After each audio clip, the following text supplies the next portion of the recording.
Hello friends, नमस्ते प्रणाम। हमारे चैनल में आप सभी फ्रेंड्स का स्वागत है और अभिनंदन है। तो हम लोग बहुत ही प्यारा सी विवाह गीत लेकर आए हैं। अच्छा लगेगा तो आप लोग सपोर्ट जरूर कीजिएगा और अपना प्यार दुलार आशीर्वाद जरूर दीजिएगा।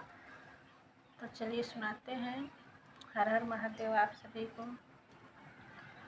जटाही देखी मैं नाम मन झंकेली डमरू देखी जाली डेराय। जटाही देखी मैं नाम मन सोचेली डमरू देखी जाली डेराय। ऐसन बौरा खोजले नारद जी हो कैसे रही है गौरा हमार। ऐसन बौरा खोजले नारद जी हो कैसे रही है गौरा हमार। जटावत हुए माया लोर झालर डमरू हुए बाजन हमर।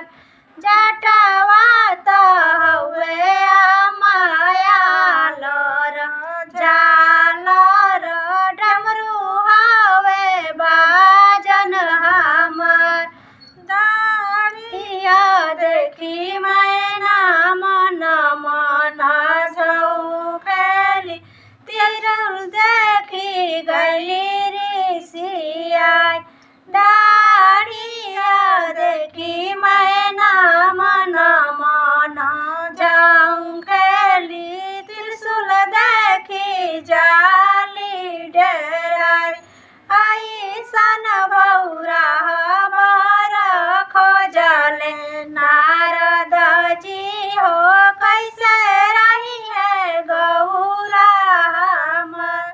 ऐसन बौरा खोजले नारद जी हो कैसे रही है गौरा हमर। दाढ़ी हुए माया लोर झालर त्रिशूल हुए समार साज। दाढ़ी हुए माया लोर झालर त्रिशूल हुए हमार साज। गांजा जी देखी मैना मन मन झौकेली चिलम देखी जाली ऋषियाय। गांजा ही देखी मैना मन मन झौकेली चिलम देखी गली ऋषियाय।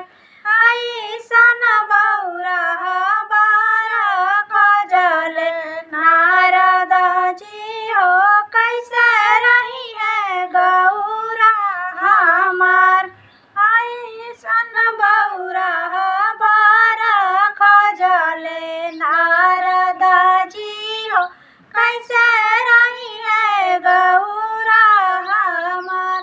गाजत हुए शिव के भोजनिया हो चिलमी जय हुए परान।